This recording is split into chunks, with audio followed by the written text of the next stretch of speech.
Hello again, XDA Developer TV. Today we're going to talk a little bit about this guy, and this guy, and this guy, the SHIELD Tablet and its accessories.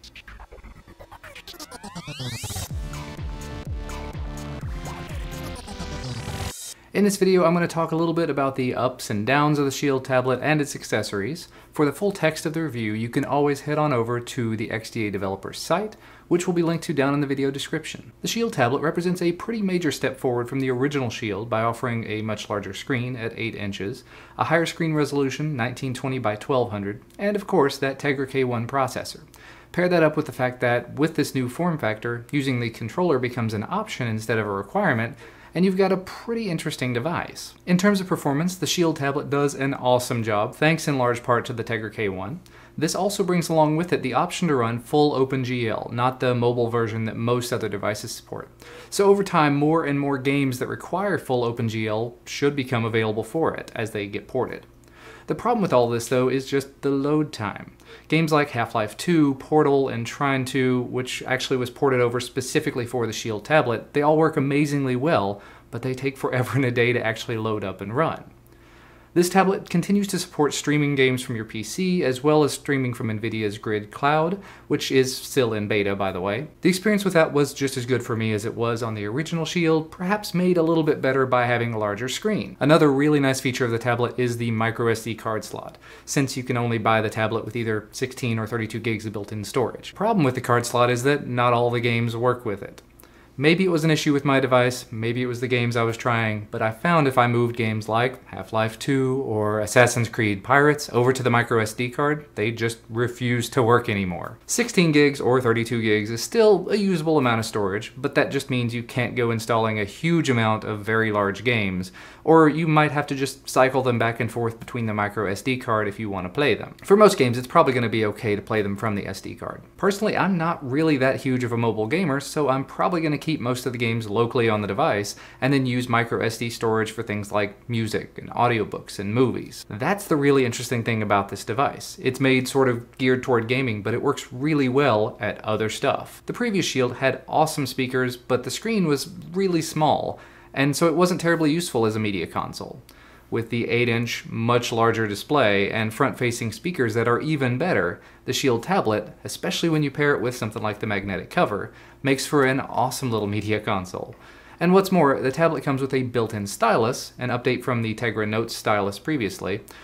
I'm not an artist, but this thing definitely feels really nice in the hands, and it seems to be a bit more accurate than most other styluses I've tried. Now, another of the interesting features of this tablet is the built-in game streaming and recording feature, wherein you can live stream what you're doing on the tablet to Twitch TV, or you can record the gameplay, and for either one you can use the front-facing camera and the microphone. Unfortunately, that part of the tablet still feels a bit unfinished. Getting it started just requires pushing a button in the notification tray, or holding down the back button on the controller to bring up the menu to do it.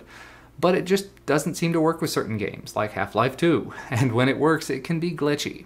The audio from the microphone can go out of sync pretty easily, and there's not a way to know if it's gone out of sync until after you finish the recording. Now, a neat feature to go along with that is, if you're using the controller, it actually uses the microphone built into the controller as a part of the recording.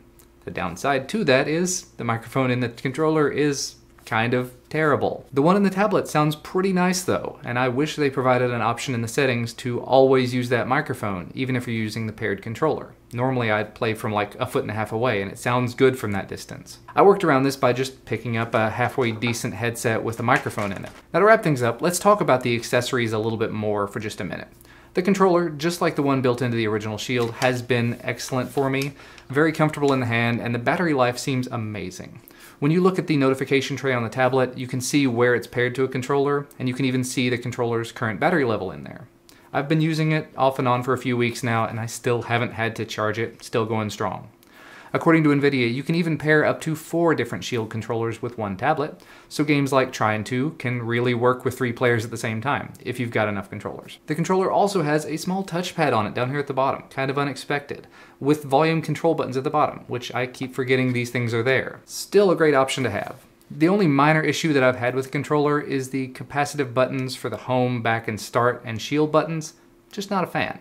I really enjoyed the clicky buttons on the original Shield, so I find myself occasionally tapping the capacitive buttons when I don't mean to, so I end up exiting a game right in the middle of a recording or something.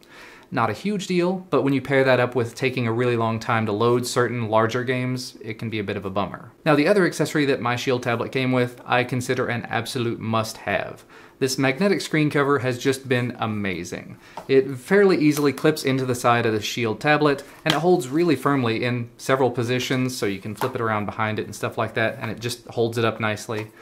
It does tend to attract some dust though on this side, so be careful when you're placing the tablet down on surfaces with the cover behind it, as it could pick things up that when you fold it back over, it could scratch the screen.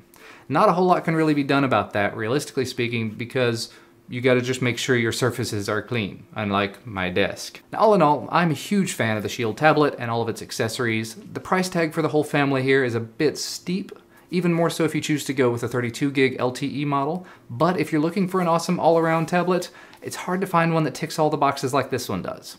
Of course, this video doesn't cover every single thing there is to know about the Shield tablet, or I'd be sitting here talking for days and days and days. For some more information, check out my review over on the XDA site. That's going to be all from me for today. Make sure to check out my gaming channel, linked to down in the video description, for some more Shield tablet gameplay if you're interested in that, and I will see you in the next video.